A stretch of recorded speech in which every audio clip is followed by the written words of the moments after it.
Hey, this is Ken Rosenthal, and you're listening to Jim on Base. Welcome back to another episode of the Jim on Base Show. We're here with Ken Rosenthal at the Coliseum in Oakland. Ken, it's good to see you. Good to see you, Jim. Yeah, it's kind of a surprise. I looked over in the clubhouse, and there you were. So what brings you out to Oakland for this series? Well, I can't reveal all my secrets, but I was in San Diego last Saturday. I've got a game in San Francisco for Fox this Saturday. So I basically stayed out here, and they're in town. So what the heck? I'll come see the Cubs. Well, you're from New York, right? So I was curious, who did you grow up rooting for? Who were your guys?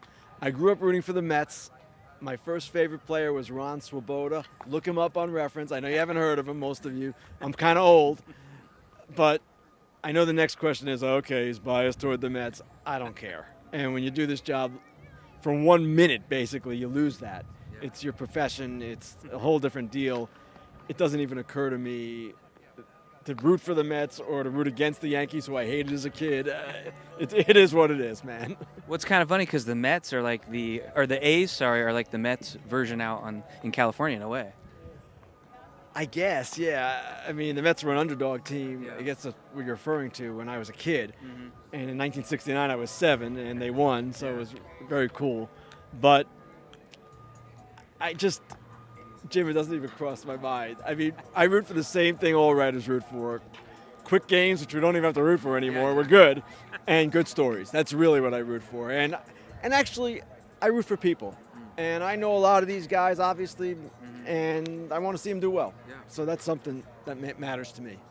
Well, I got to say, for shock value, too, to look over and see you, you probably get this a lot. You don't have the bow tie on. So. Well, the bow tie only comes out for Fox games. It's not something that's part of my normal attire and never will be. But it's for a good cause, and it's something that people do expect me to wear, especially on the games, and it's my pleasure to do so. Well, you're at all the big baseball games as well. Is there any like Super Bowls, or have you done all the big dream sports fan moments? Or Yes. When I was at the Baltimore Sun from 1987 to 2000, first I was the Orioles beat writer, 4 years. Then I became a columnist. So I did Olympic Games, I did Super Bowls, NBA Finals, pretty much everything. And that was great. It was a lot of fun.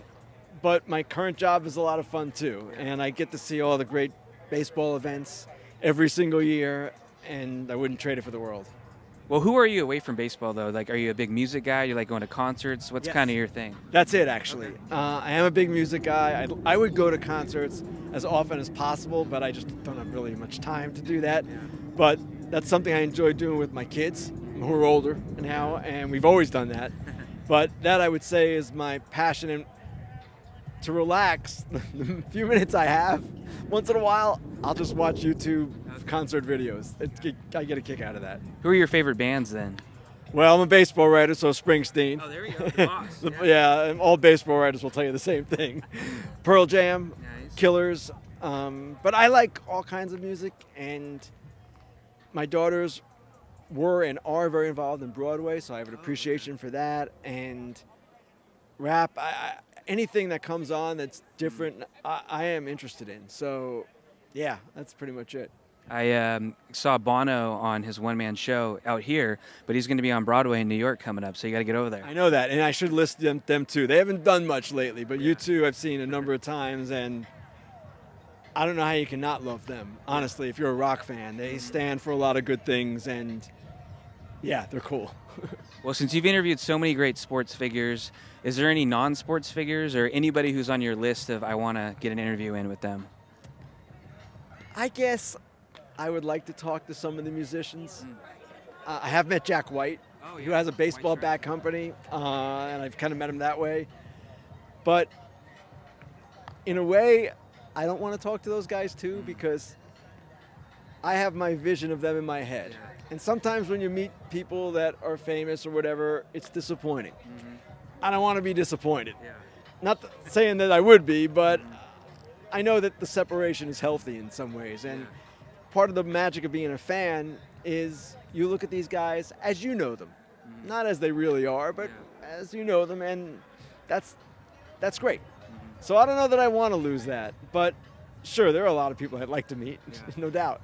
Well, what's your favorite music venue then? On my list is like Red Rocks, The Gorge. What are your favorites? Red Rocks would be high on my list. I've never been there.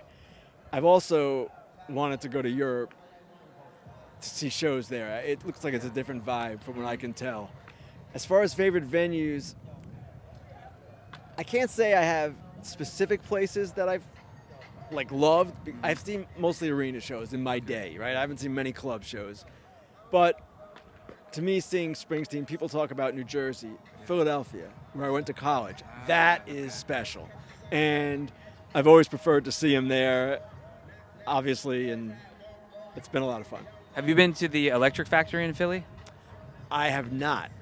I know of it, and I know of the Tower Theater, and I've seen some cool shows in different theaters. I have, but really, I mean, mostly arenas. I'm not that sophisticated a fan, all right? There are people out there who are much more sophisticated, have seen shows in a lot cooler places. It is what it is. Yeah. You've mentioned Springsteen a few times. He's one of my favorite guys. He did his epic Broadway run. So did you get in there for that? Because I did get to go. It was amazing. I did go to that. I went a couple times, actually. And the first you cry? Because my eyes got wet. Maybe. Yeah. The first time I was coming off back surgery, big time back surgery. And it was unclear whether I could sit there for that long, sit in one place at that point in the recovery.